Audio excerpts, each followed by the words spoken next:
So I did, as I shared earlier, I dropped out of high school, and I, had this experience, and I tried to build a business, and it fell apart, and all this debt. And when you're in this moment of soul searching, it's when you're looking for an anchor, for something stable. And I thought to myself, maybe I should just go back to school. A lot of people in their darkest hours kind of try to hide out in academia, I think. And so I found what were the top 10 best business schools in Canada, and I applied, and I got into one of these programs, several of them. I chose one of them that I went to.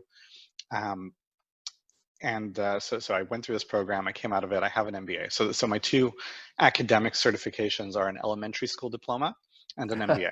Okay. I have nothing in between. Um, so I went through this program, I spent a lot of money, and it was a very disillusioning experience.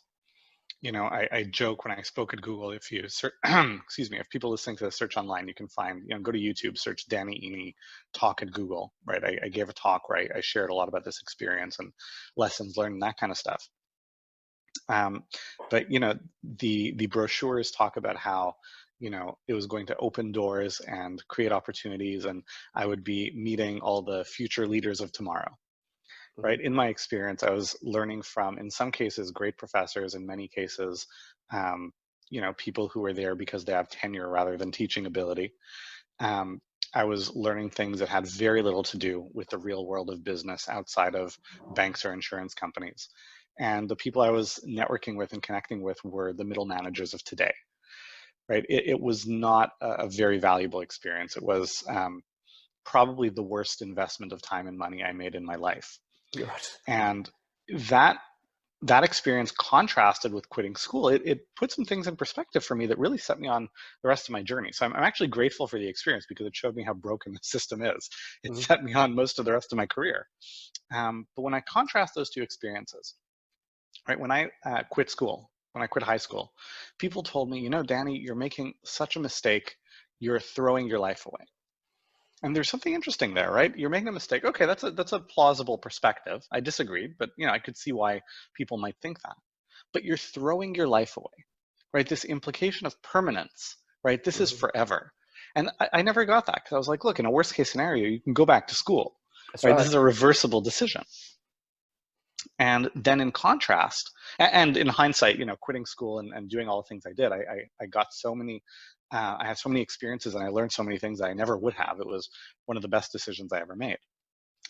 And then when I told people, I'm going back to school, I'm getting an MBA, people were like, this is great. You're setting yourself up for a lifetime of possibility, right? And nobody said anything about permanence because, like, why would you want to undo this wonderful thing?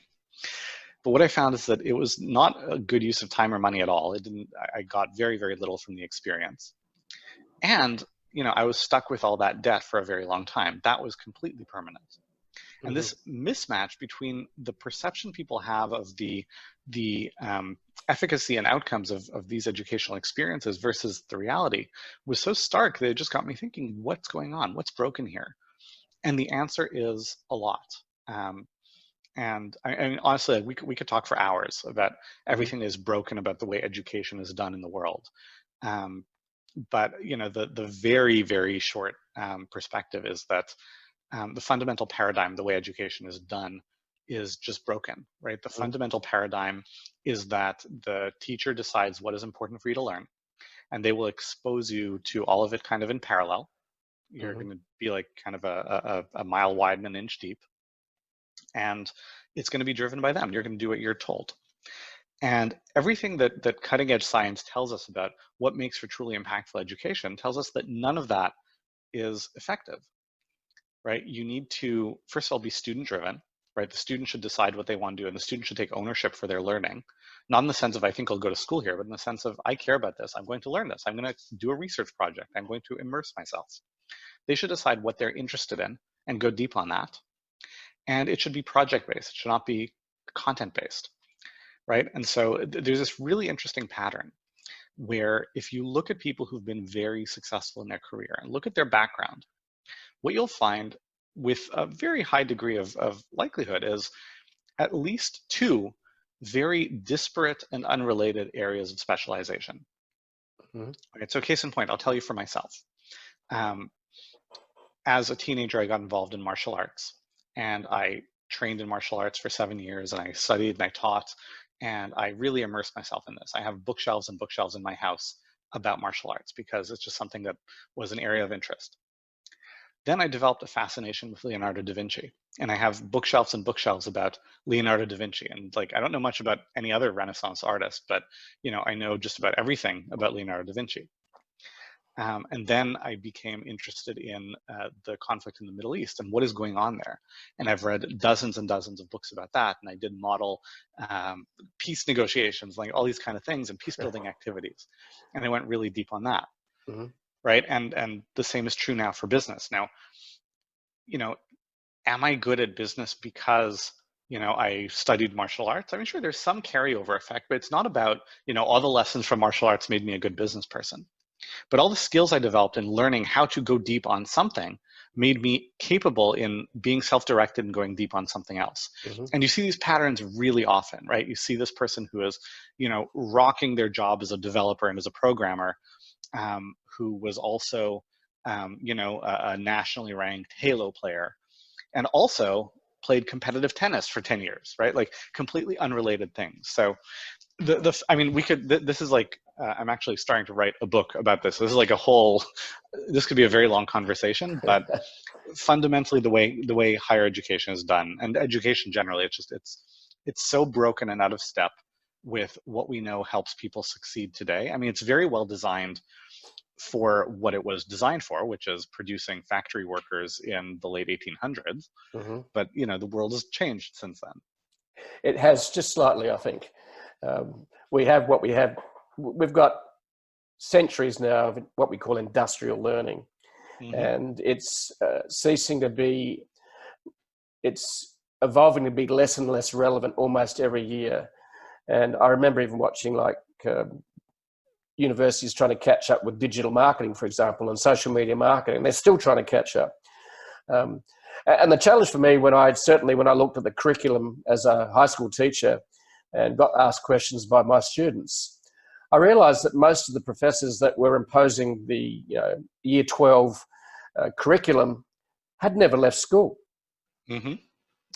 And if you think about it, that you're being given training to prepare you for life by people who actually have never left school. That's slightly frightening. It's very frightening. And like the problem of working with and learning from people who are not practitioners, mm-hmm. is that there's always going to be a lag. Like, here's the really funny thing, right? You talked about, the academic world trying to keep up with digital marketing. Well, that strategy I built in 2011, the guest posting strategy, got me lots of exposure, social media, all that. So I learned recently, because a friend showed it to me, I wouldn't have known, that it's actually a case study in a marketing textbook somewhere. Mm-hmm. And that marketing textbook came out in like 2015 or whatever, by which point the strategy was no longer relevant in the way that I did it. Yeah. But here's the really crazy thing. It's still being taught. Oh yeah, of course. In the way that I did it in 2011, it's still not like I mean, can you do something like that? Sure, you've got to do it differently. But like that just goes to show how out of date things are. Mm-hmm. And there's a huge value and role for certain areas of academia, the areas of doing real research, right? And there's a lot of benefit for the business world to connect with higher level academia and take the insights from that research to partner with academia to learn, what works and how can we do things better. Yeah, I totally agree. It's a totally different role. Yeah. And the rigors for good thinking. I think that's some of the other parts that higher education certainly helps with. So excuse me. Well, you'd think, but the data actually suggests otherwise. Yeah. Right? Like the one of the party lines of higher education is that, we teach you how to think, you learn how to learn.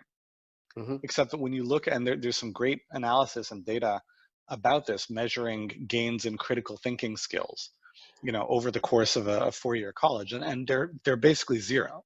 Right. Okay, that's very interesting. Yeah, for me, my learning, I don't have a marketing degree. I've never done, a technology degree. Here I am playing and writing and creating, a successful blog that I started with no background on that except just a incredible curiosity about the subject, just like you've collected books on certain subjects, but started creating content around it. And I write about what I want to learn about, and then actually I apply it to the business.